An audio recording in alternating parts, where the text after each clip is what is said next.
Hi అండి, నమస్తే. Welcome back to my channel. నేను మీ స్వాతి. ఈరోజు మన వీడియోలో వచ్చేసి టర్మరిక్ మిల్క్ గురించి చూపించబోతున్నానండి. దీన్ని గోల్డెన్ మిల్క్ అని కూడా అంటూ ఉంటారనమాట. ఇది ఈ విధంగా వారానికి ఒకసారి పిల్లలైనా పెద్దలైనా తీసుకుంటూ ఉంటే హెల్త్ అనేది చాలా బాగుంటుంది. ఇది ఇమ్యూనిటీని ఎక్కువగా బూస్ట్ చేస్తూ ఉంటుంది. అట్లాగే లోపల ఉన్న నులిపురుగు కానీ అలాంటివి ఏమైనా ఉన్నా కూడా పిల్లలకి సాల్వ్ చేస్తుందన్నమాట ఆ ప్రాబ్లము. సో దాన్ని ఎట్లా ప్రిపేర్ చేసుకోవాలనేది ఇప్పుడు నేను మీకు చూపించబోతున్నాను. ఇక్కడ చూపిస్తున్న గ్లాస్తో నేను 1/4 కప్ వరకు కూడా పాలు నీళ్ళు అలాగే కలిపి తీసుకున్నానండి. పాలల్లోనే కంప్లీట్గా థిక్ మిల్క్ ఇచ్చినా కూడా పిల్లలకి డైజెస్ట్ అవ్వదు మిల్క్ అనేది. సో 1/2 కప్పు పాలు అయితే 1/2 కప్పు మిల్క్ అనమాట. సో ఆ క్వాంటిటీలో తీసుకున్నాను ఇక్కడ నేను. అట్లాగే ఈ పాలల్లో 2 దాల్చిన చెక్క ముక్కలు అలాగే కొంచెం పసుపు అండి. పసుపు అనేది మీరు 1/2 స్పూన్ వరకు కూడా యాడ్ చేసుకోవచ్చు. అంతకంటే ఎక్కువ వేస్తే మాత్రం పసుపు స్మెల్ అనేది ఎక్కువగా వస్తూ ఉంటుంది. పిల్లలు అంత ఇష్టంగా తాగరనమాట.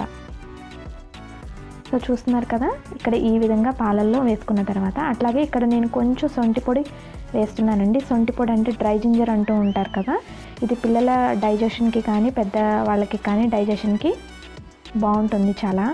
అట్లాగే సొంటి పొడి లేని వాళ్ళు 2 మిరియాలు క్రష్ చేసుకొని వేసుకోవచ్చండి, ప్రాబ్లం ఏం లేదు. కాకపోతే మ్యాక్సిమం నేనైతే సొంటి పొడిని సజెస్ట్ చేస్తూ ఉంటాను. లేదంటే ఒకసారి అది ఒకసారి ఇదైనా యాడ్ చేసుకోవచ్చు, ప్రాబ్లం లేదు. ఈ విధంగా కొంచెం సొంటి పొడి కూడా యాడ్ చేసుకున్న తర్వాత కొంచెం ఇలాచీ పౌడర్ కూడా యాడ్ చేస్తున్నానండి ఇక్కడ నేను.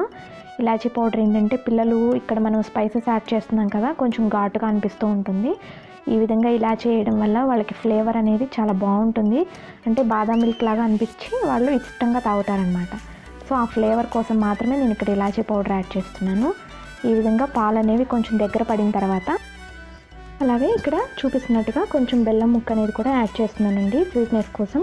షుగర్ అయితే యాడ్ చేయకూడదండి ఈ మిల్క్లో, ఓన్లీ బెల్లం మాత్రమే యూజ్ చేయాలి. ఈ విధంగా బెల్లం కూడా వేసి కరిగిపోయిన తర్వాత ఈ పాలని వడకట్టేసుకొని గోరువెచ్చగా అయిన తర్వాత మాత్రమే పిల్లలకి అనేది ఇవ్వాలండి. గోరువెచ్చగా ఉన్నప్పుడు అంటే ఆ వేడిగా తాగుతున్నప్పుడే పాలు అనేవి మనకి ఇంకొంచెం ఎక్కువగా రిజల్ట్ అనేది చూపిస్తూ ఉంటుందన్నమాట ఈ విధంగా.